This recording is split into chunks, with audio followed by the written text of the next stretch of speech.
ইলিশ মাছগুলো মা আগেই ভেজে নিয়েছে। এই যে দুটো মাথা পড়ে আছে, এই দুটো মাথা কাঁচকলা, আলু আর বেগুন দিয়ে রান্না হবে।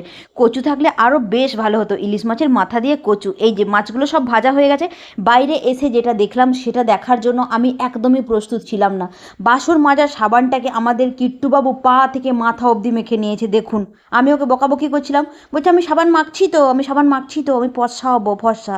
কী আর বলবো, সারাদিন শুধু কাজ আর কাজ। তারপর মাকে ডাকলাম, এই যে মা এখন ধুইয়ে মুছিয়ে পরিষ্কার করে নিয়ে ভেতরে যাচ্ছে। সকাল সকাল স্নান করেছে, তারপরেও এসে সাবান মাখলো।